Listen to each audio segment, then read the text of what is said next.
అగ్గి ముట్టుకుంటే మసి అయిపోతారు అనేసి. మసి కాదు, వాళ్ళు అక్కడ సంపత్ కుమార్ గారిని ముట్టుకుంటే అగ్గో ఏమో తెలియదు కానీ మట్టి అయిపోతారు. ఎందుకంటే మొత్తం మట్టి దందానే, ఆయన పెయ్యి మొత్తం మట్టి దందానే, ఆ మట్టి పైసలే. ఏఐసిసి సెక్రటరీ వారి హోదా. మరి మీనాక్షి నటరాజన్ గారు సమాధానం చెప్తారా?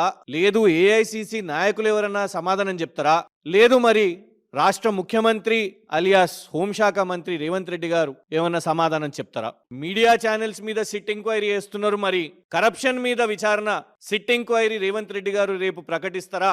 ఎందుకంటే శ్రీ భ్రమర ఇన్ఫ్రాస్ట్రక్చర్ వాళ్ళు పోలీస్ కి రాసిన ఫిర్యాదు ఇది. సంపత్ కుమార్ గారి పేరిందులో పొందుపరుస్తూ 8 కోట్ల వసూలు అడిగిన మమ్మల్ని. వారికి వచ్చిన జాతీయ కాంట్రాక్టుకు ఆ కాంట్రాక్టర్లను 8 కోట్లు ఇవ్వాలి, ఇచ్చుకోవాలి.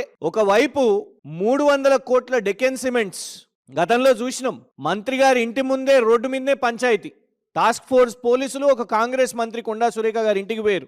ఏందబ్బా అనంటే డెకెన్ సిమెంట్స్ అనే ఒక పారిశ్రామికవేత్తను తుపాకీ పెట్టి 300 కోట్లు వసూలు చేసే ప్రయత్నం చేసిర్రు అని. దాని మీద ఎఫ్ఐఆర్ లేదు.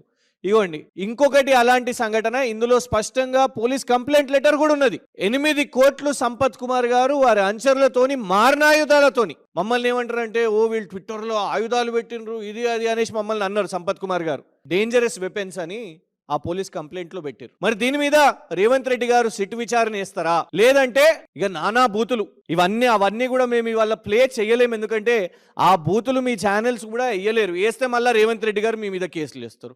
అన్ని బీప్లే పడతాయి. మేము అందుకే ఏమంటున్నామంటే సిట్ విచారణను మీరు ఆదేశించండి. ఆ యొక్క అన్ని ఆడియో రికార్డింగ్స్ ని ఎమ్మెల్యే గారు మొత్తం కూడా హ్యాండ్ ఓవర్ చేస్తారు.